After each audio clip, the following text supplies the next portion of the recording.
Hi friends, last ఎపిసోడ్లో దక్షుడు సతీదేవిని శివుడిని ఎలా అవమానించాడు, దాని తర్వాత సతీదేవి ఎలా తన ప్రాణాలను విడిచిపెట్టేసింది, భారతదేశంలో శక్తిపీఠాలు ఎలా ఏర్పడ్డాయి, సతీదేవి మరణం తర్వాత తారకాసురుడు బ్రహ్మదేవుడి నుంచి కోరుకున్న వరం, వీటి గురించి తెలుసుకుందాం.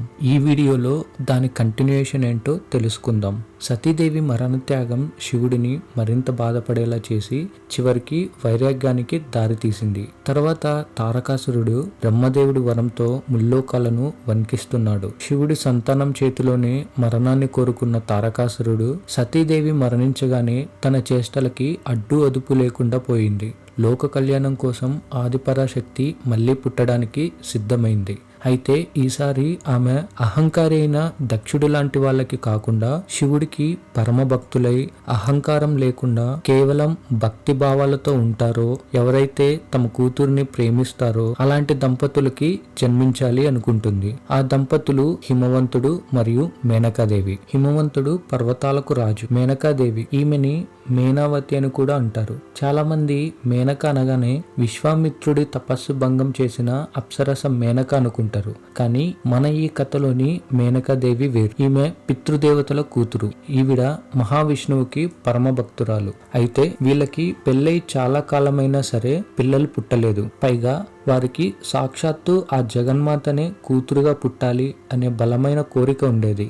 అందుకోసం తమ సుఖభోగాలను వదిలేసి కొన్ని సంవత్సరాల పాటు కఠినమైన తపస్సు చేశారు. అన్నం, నీళ్లు, నిద్ర మానేసి కేవలం గాలిని, ఎండుటాకులను తింటూ అమ్మవారిని పూజించారు. వాళ్ళు చేసిన తపస్సుకి, వారి భక్తికి మెచ్చి సాక్షాత్తు ఆ అమ్మవారే కరిగిపోయి వాళ్ళ ముందు ప్రత్యక్షమైంది. మీ భక్తికి మెచ్చాను, ఏం కావాలో కోరుకోండి అని అడిగింది. అప్పుడు మేనకాదేవి, తల్లి, నువ్వు ఈ సృష్టి అంతటికి తల్లివి, కానీ నాకు మాత్రం నువ్వు చిన్న కూతురిగా నా ఒడిలో ఆడుకునే పసిపాపగా పుట్టాలి అని అడగగా అమ్మవారు నవ్వి తదాస్తు అంటుంది. కొద్ది రోజులకి ఆ దంపతులిద్దరికి ఆ ఆదిపరాశక్తే కూతురుగా పుట్టింది. పర్వతరాజు కూతురు కాబట్టి పార్వతి అని పేరు పెట్టారు. హిమవంతుడి కూతురు గనుక హైమావతి అని కూడా పిలిచేవారు. చిన్నారి పార్వతి తన ఇంట్లో ఆడుకుంటూ వచ్చి రాని మాటలు మాట్లాడుతూ ఉంటే మేనకాదేవి అది విని ఎంతో పొంగిపోయేది. పార్వతీదేవి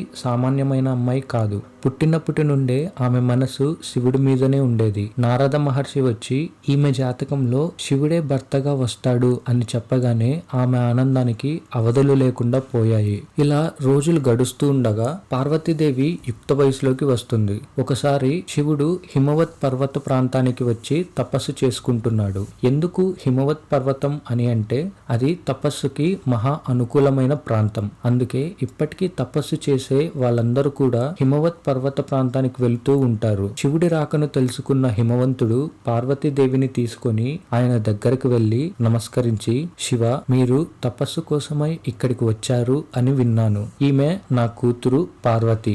ఈమె మీ తపస్సుకు సేవలు చేస్తుంది. ఒకవేళ ఏమైనా పొరపాటు చేస్తే మన్నించండి అని అప్పగించి హిమవంతుడు అక్కడి నుండి వెళ్ళిపోతాడు.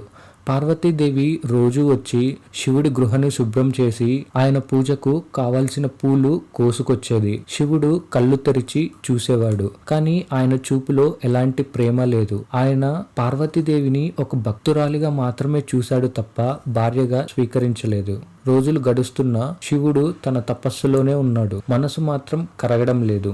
మరోవైపు తారకాసురుడి ఆగడాలు మితిమీరిపోతున్నాయి. ఇక లాభం లేదు అనుకొని ఇంద్రుడు ఒక సాహసం చేస్తాడు. దేవతలందరితో కలిసి ప్రేమదేవుడైన మన్మధుడిని పిలిచాడు. మన్మధుడు ప్రేమదేవుడు. మన్మధుడు అంటే మనస్సును మదించేవాడు అని అర్థం. ఈయన మహావిష్ణువు, లక్ష్మీదేవిల కుమారుడు. కొన్ని పురాణాలు మన్మధుడు బ్రహ్మదేవుడి సంకల్పం నుండి పుట్టాడు అని చెప్తాయి. ఇంద్రుడు, మన్మథ, నువ్వు వెళ్ళి శివుడి మీద ప్రేమ బాణం వెయ్యాలి. ఆయన తపస్సు భగ్నం చేసి పార్వతీదేవిని చూసేలా, ఆమెను ప్రేమించేలా చెయ్యాలి అని ఆజ్ఞాపిస్తాడు.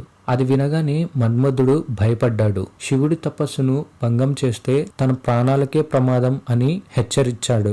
కానీ అది ఇంద్రదేవుడి ఆజ్ఞ గనుక లోక కళ్యాణం కోసం, దేవతల కష్టాలు తీర్చడం కోసం తన ప్రాణాలను పణంగా పెట్టడానికి సిద్ధపడ్డాడు.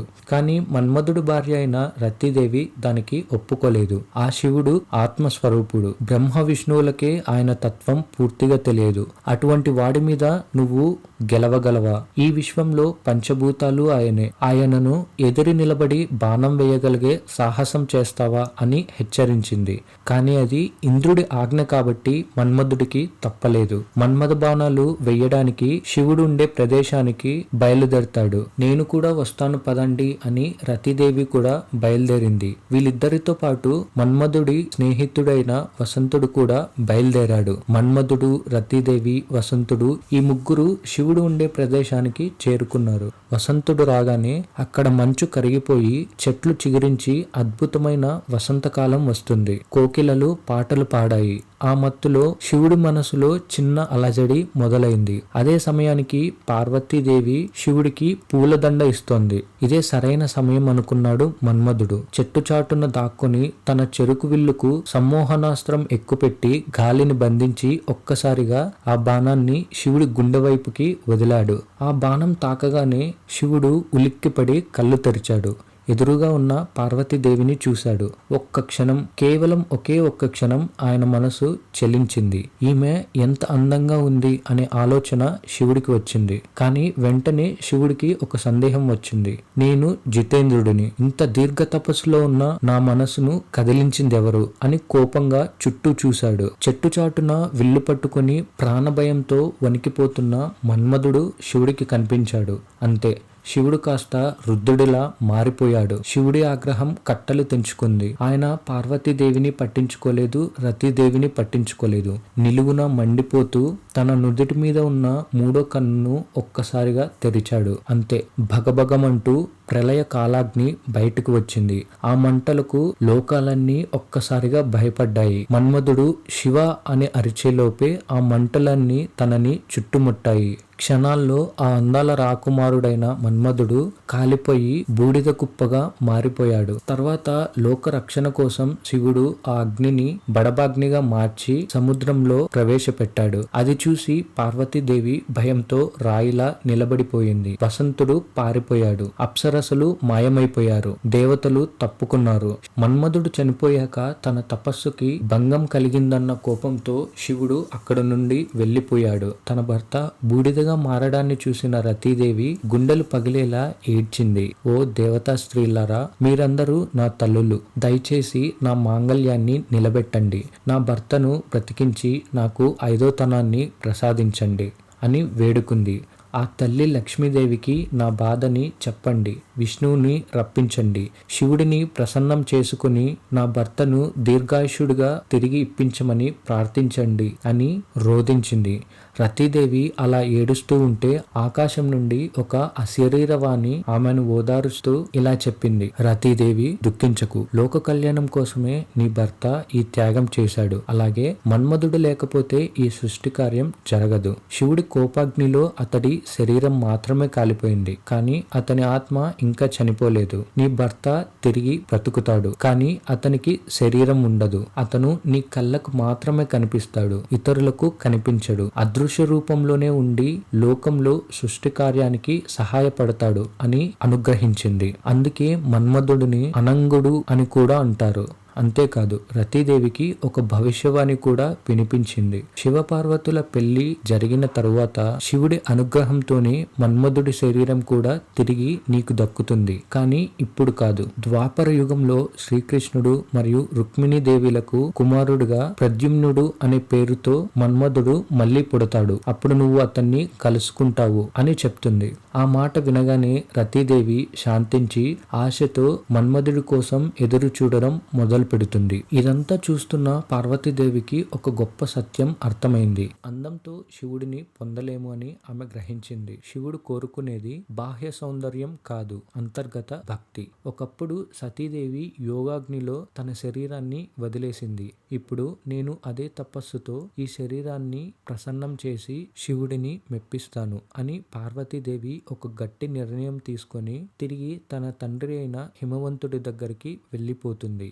ఏ తారకాసురుడిని చంపడం కోసమైతే దేవతలందరూ కలిసి శివపార్వతులని ఒకటి చేయాలి అనుకున్నారో ఇప్పుడు ఆ శివపార్వతులే చెరోవైపుకి వెళ్ళిపోయారు. కథ మళ్ళీ మొదటికి వచ్చింది. దాంతో దేవతలు మళ్ళీ నిరాశపడ్డారు. తిరిగి ఇంటికి వెళ్ళిన పార్వతీదేవి శివుడి కోసం ఏం చేసింది? అసలు శివపార్వతుల కళ్యాణం జరిగిందా లేదా? తారకాసురుడికి అంతం జరుగుతుందా లేదా అనే విషయాలన్నిటి గురించి నెక్స్ట్ ఎపిసోడ్లో మళ్ళీ తెలుసుకుందాం. ఈ వీడియోని మీరు మనస్ఫూర్తిగా చూసినందుకు ధన్యవాదాలు.